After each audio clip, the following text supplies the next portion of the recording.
Mga kababayan, mga katambay, si Kamanong po, muling nagbabalik na naman po sa inyo para magkomento dito po sa Tambayang Makabayan. Magandang umaga po muna, tanghali, hapon, gabi at madaling araw po sa ating lahat. Sana po nasa mapayapa at maayos po tayong kalagayan, mga kababayan. Umpisa na po natin mga tambay, ito po ay kalat na po sa social media at meron na rin po sa mainstream media. Ito pong pinasabog ni Katunying, mga tambay. Si Katunying. Ito pong napakalaking insertion nitong napakahusay po na senadora sa kasaysayan ng bansa, mga kababayan. Na talagang grabe po ito. Ito po ay oposisyon pero ngayon nasa administrasyon. Kaya pala, nakapagtataka, biglang sumama sa administrasyon.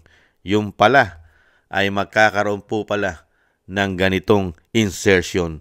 Nakakakuha po pala ng budget galing po sa insertion. Saan kaya niya dinadala ito? Bilyon-bilyon, mga tambay. Ibang klase. Saan kaya ito? At meron kasamang flood control. At sino kaya ang kontraktor niya, mga tambay, sa kanyang flood control? Sino kaya? At magkano naman kaya ang isang damukal na komisyon na kinukuha niya sa mga kontraktor niya, mga kababayan? Pahinga po natin si Katunying sa kanyang pasabog, mga kababayan. Pagkano ba talaga ang insertion ni Senator Risa Hontiveros ayon mismo sa record ng Senado? Aba, recorded Magkano ang insertion ni Senator Risa Hontiveros ayon mismo sa record ng Senado? Eto po, mga kababayan. Ating pong dali lang po Sesya na kayo at medyo mahina tayo sa ang tawag doon sa recent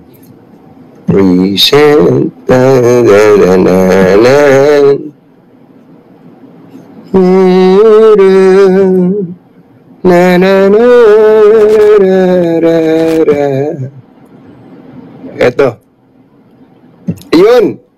Lumabas. Ay, napindot. Ay, lumabas. Ayan na po, mga kababayan.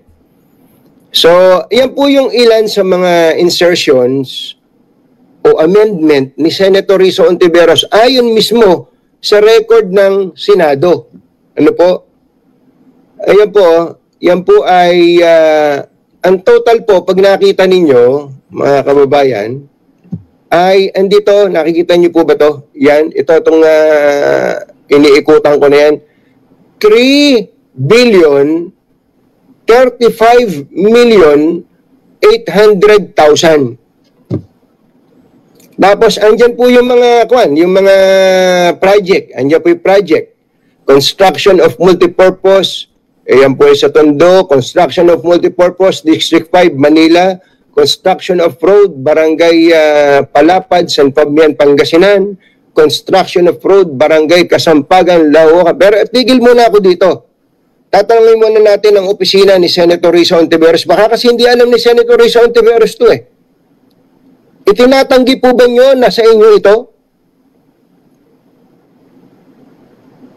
Yun po ang tanong ko. Itinatanggi po ba ninyo na ito po ay amendment o insertion ni Senator Risa Hontiveros? Tutuloy natin ang basa. Construction of road, Barangay Aris, Lawak, Pangasinan. Construction of road, Barangay Domingo, Alarcio, Lawak, Pangasinan. Construction of road, Sitio, San Jose, Kakandongan, Natividad, Pangasinan. Construction of multipurpose building, Teen Center, San Fernando, La Union. Ayan po yung presyo. Ayan 20 million to. Construction of Barangay Hall, Barangay Buanta, Bawang. Mga magagandang proyekto po ito mga kababayan. Ako naniniwala ako magagandang proyekto. Kaya, at this juncture, I want to reiterate that there is nothing wrong with insertion and amendment.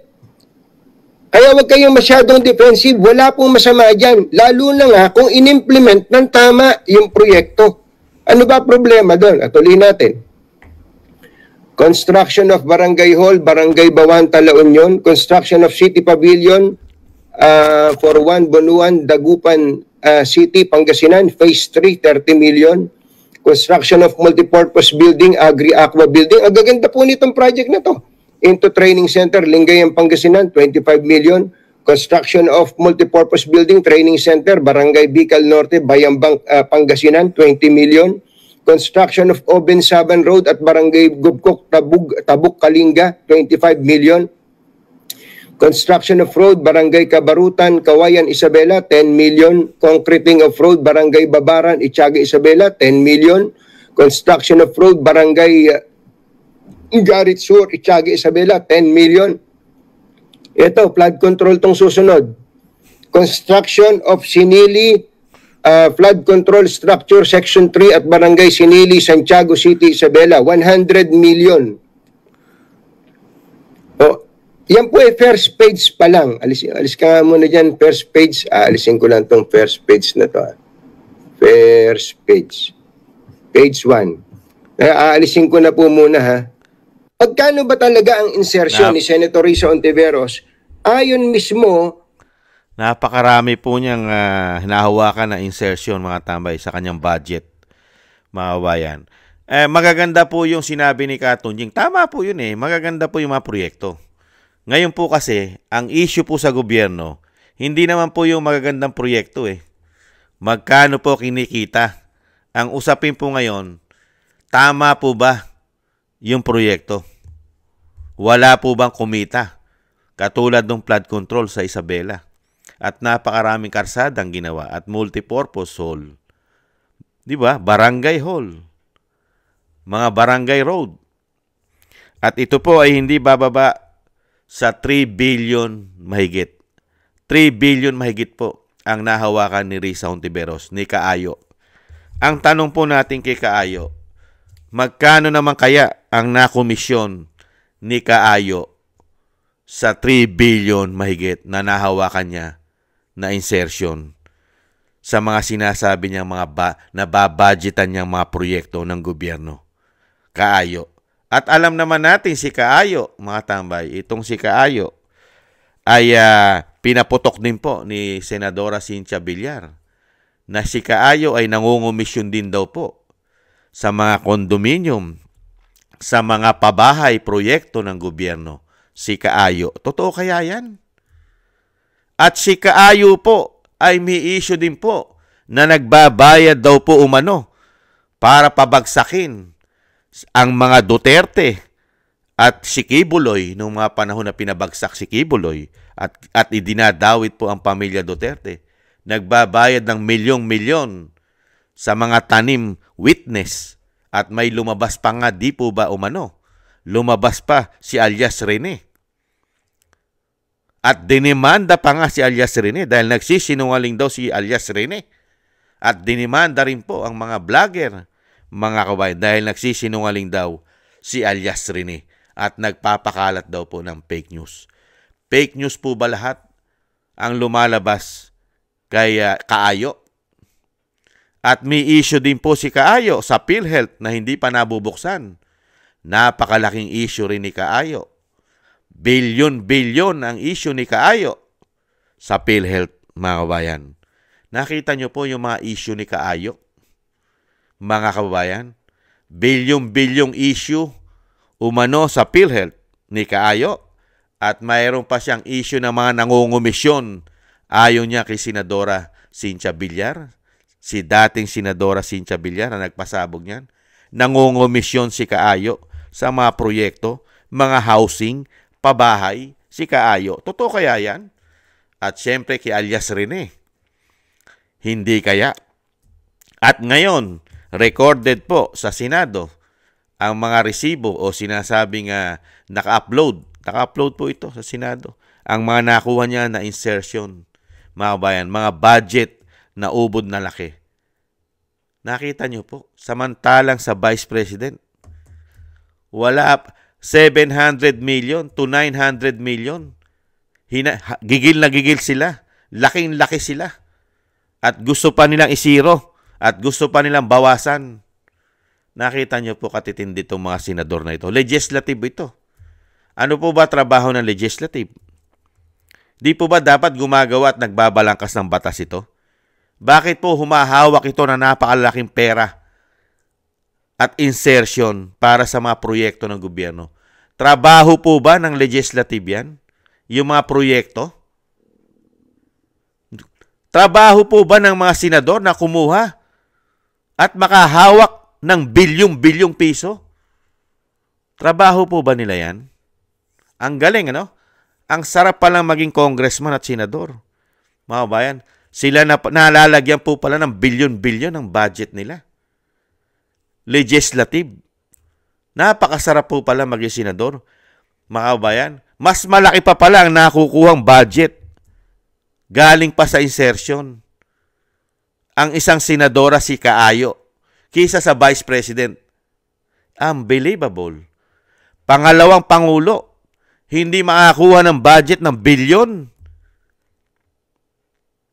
Samantalang itong mga congressman at senador, bilyon-bilyon ang nakukuhang pondo para sa kanilang sinasabi insertion, mga proyekto. Samantalang proyekto po niyan, yung mga project pong yan, ay dapat, di ba ang tama niyan, ang mga proyekto na yan, ang gagaling sa executive. Sa executive branches po yan. Kasama po mga LGUs. Hindi po ba? Bakit mga senador? Kaya nga po laganap ang korupsyon sa ating bansa.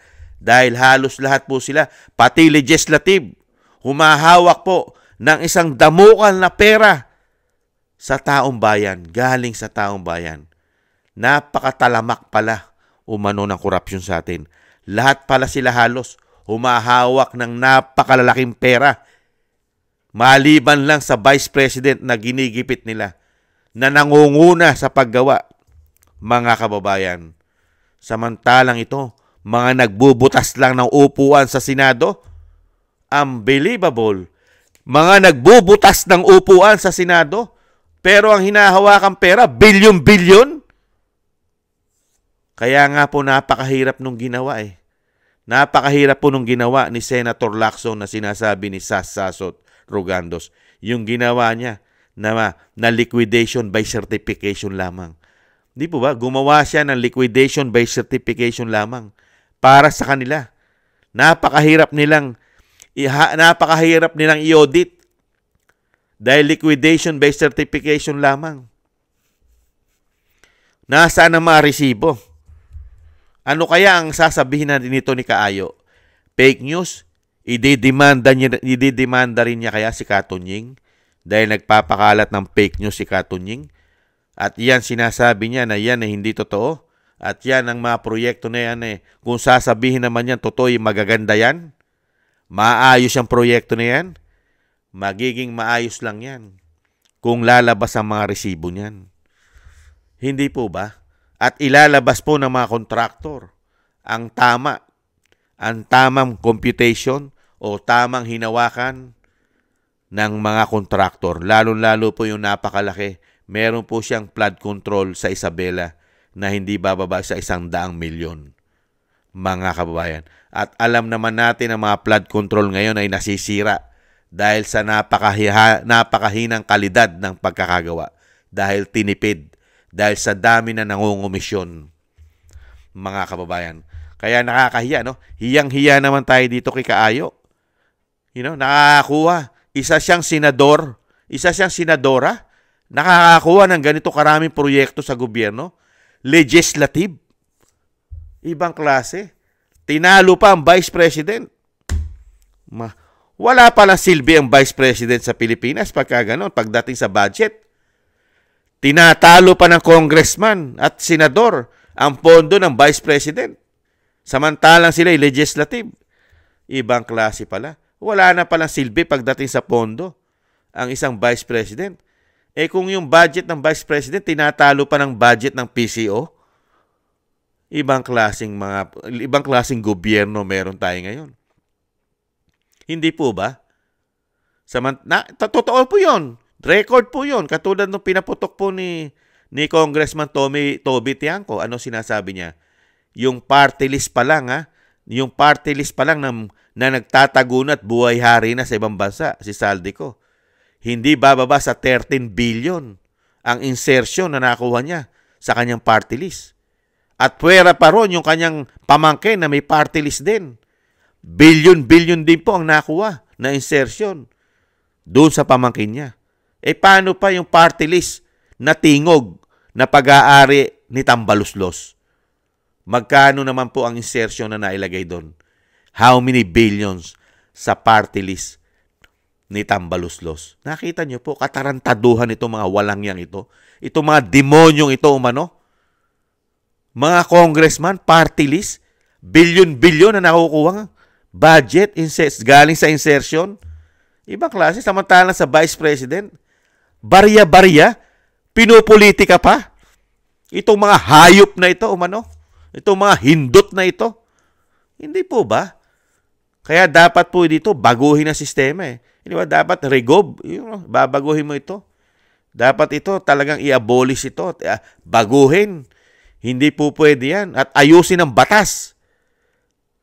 Para po makabawas at malaki at matigil ang korupsyon ng Senado at Kongreso, gawa ng batas.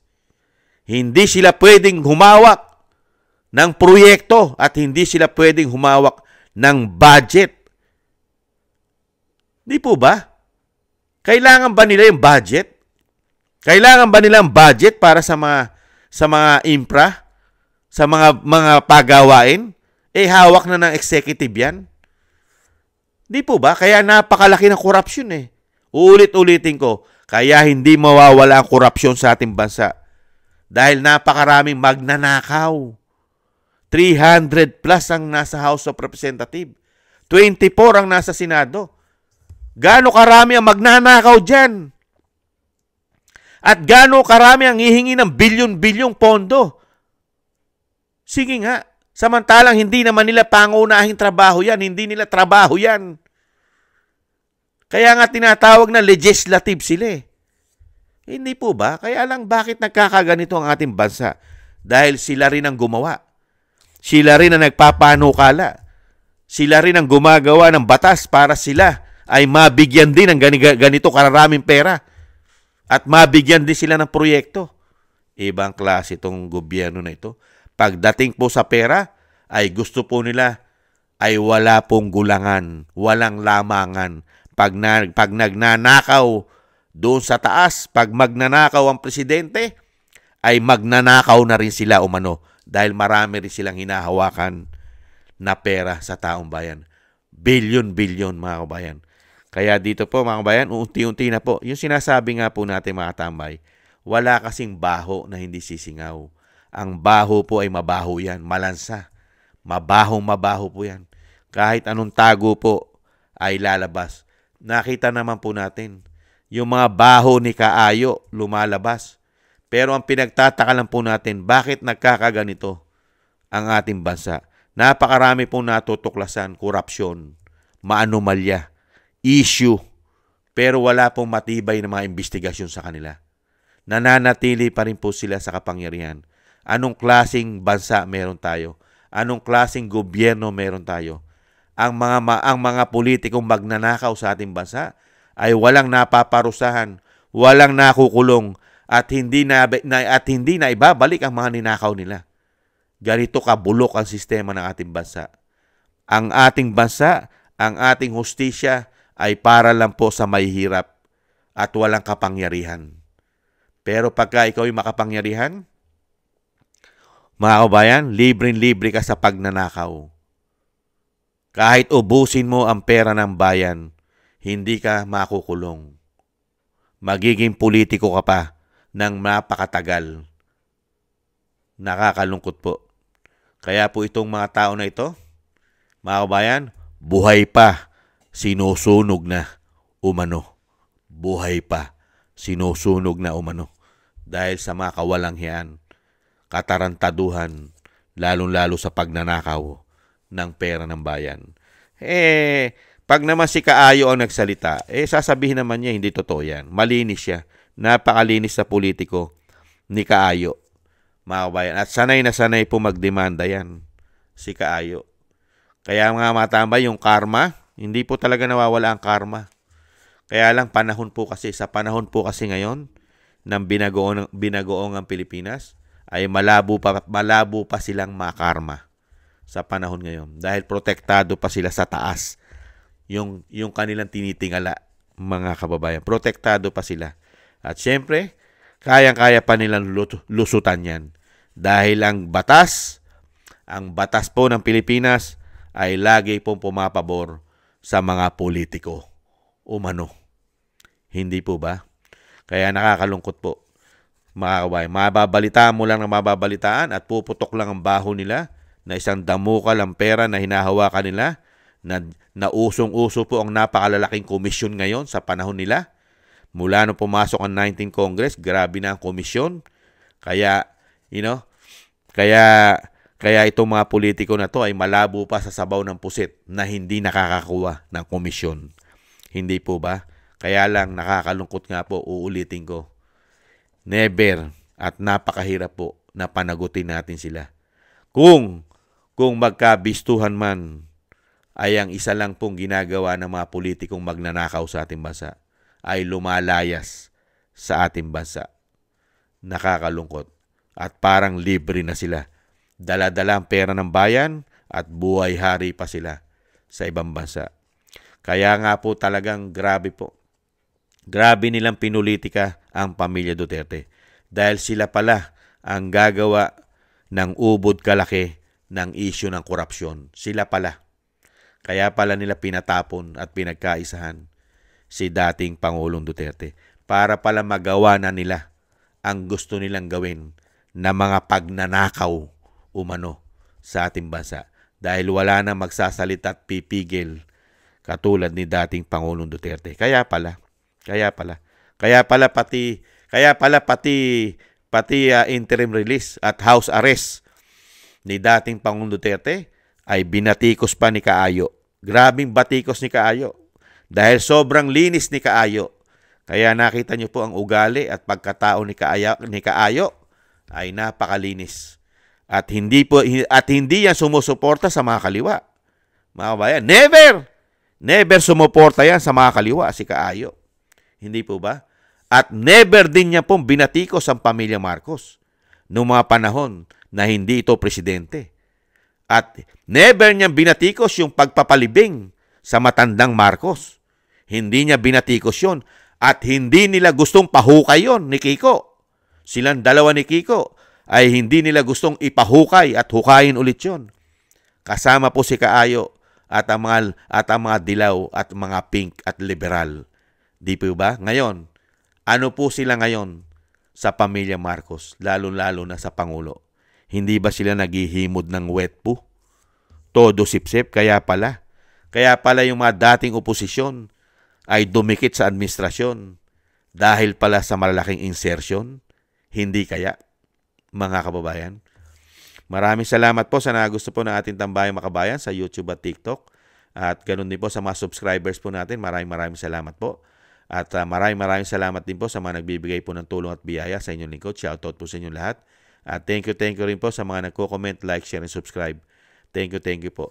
At siyempre po yung dasal, mga tambay, napaka-importante po yun.